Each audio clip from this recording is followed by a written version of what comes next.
Welcome to The Explainer. Today, we're digging into the Federal Reserve's big move on interest rates. After 9 long months of holding steady, they finally made a cut. We're going to break down what that means for the economy and, the important part, what it means for your money. So, you've seen the headline, right? The Fed cut rates. But what's really going on here?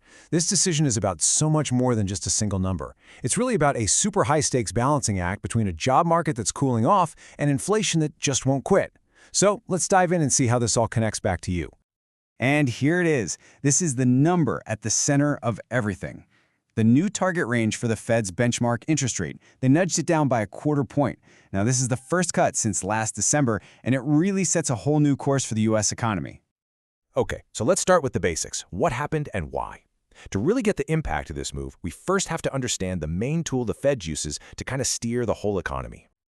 That's right, 9 months. After just holding rates steady since December, basically waiting to see how things like tariffs and inflation would shake out, the central bank decided, okay, it's time to act. And the biggest reason? A job market that's starting to look a little shaky. So, this one number, the federal funds rate, it creates this massive ripple effect. Think of it as the foundation.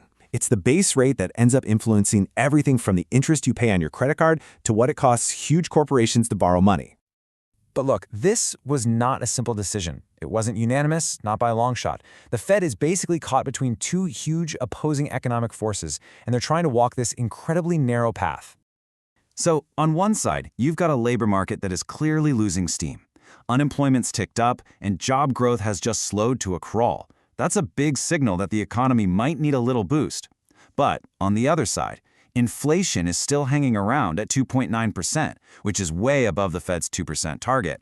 And that's a warning sign not to make money too cheap and risk prices spiraling. And this chart, wow, it really just lays it all out there, doesn't it? I mean, look at that drop. After averaging about 175,000 new jobs a month for most of the year, the economy only added a measly 22,000 in August. Fed officials basically pointed to this and said, yeah, this is why we had to act. Fed Chair Jerome Powell even called this a risk management cut. So the idea here isn't to slam the gas pedal on the economy. It's more like a careful tap on the brakes, or maybe the accelerator. It's about carefully managing the growing risks to jobs without totally forgetting about inflation. But the economic numbers, they're only part of the story. You really can't ignore the fact that this decision was made under some of the most intense public political pressure the Fed has seen in, modern history. For months now, President Trump has been out there, publicly calling out the Fed and Chair Powell, demanding much lower rates to juice the economy. And this has, of course, raised some really serious questions about the Fed's independence from politics. And you can see the internal debate right here in the final vote. It passed 11-1. But that lone dissenter, the newly sworn-in Governor Stephen Miron, actually wanted a much bigger half-point cut. A view, by the way, that lines up pretty perfectly with what the White House has been asking for. Through all this noise, though, Chair Powell has consistently pushed back. He keeps insisting that the Fed's decisions are all about the data, not politics. He's really trying to reinforce that culture of independence that's so crucial for the bank's credibility. Okay, so let's get to it. We've covered the what and the why of the Fed's decision. Now for the part you've been waiting for. What does this actually mean for your wallet? Well, it's pretty simple, really. This decision creates some clear winners and losers. If you're a borrower, especially if you have debt with a variable rate, this is probably good news for you. But if you're a saver who relies on that interest income, you're on the losing end this time. Let's break it down. If you're carrying a credit card balance, this is a definite win. Your interest rate is probably going to drop within a month or two, and get this, that applies to your existing balance too. Same story for home equity lines of credit. And if you're looking for a new car or personal loan, you might see slightly better rates. For savers, though, the picture isn't so great. The interest you earn on savings accounts and CDs, that's likely going down. And here's the kicker. With inflation at 2.9%, the interest you do earn might not even be enough to keep up with rising prices. That means your money is actually losing purchasing power just by sitting there. I know what a lot of you are probably thinking. Okay, but what about mortgages? That's the big one, right? Well, don't expect a huge drop here. It's kind of complicated, but mortgage rates are their own beast. They're more influenced by things like the 10-year Treasury yield. And honestly, the market already saw this cut coming and had baked it into the price.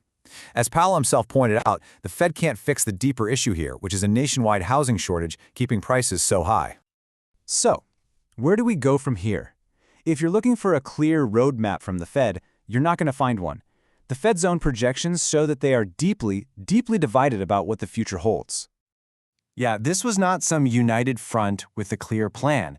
This was a compromise. It was a decision that kind of papers over some major disagreements among the officials about what the right path for the economy even is.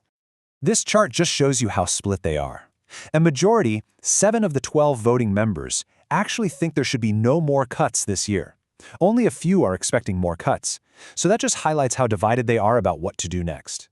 Which, of course, leaves us with the million-dollar question hanging over everything. With these conflicting signals, a slowing job market but stubborn inflation, can the Fed actually pull it off? Can they navigate this super narrow path and stick the soft landing? Or will they accidentally tip us into a recession or let inflation run wild? Right now, it seems like nobody, not even the Fed itself, really knows the answer.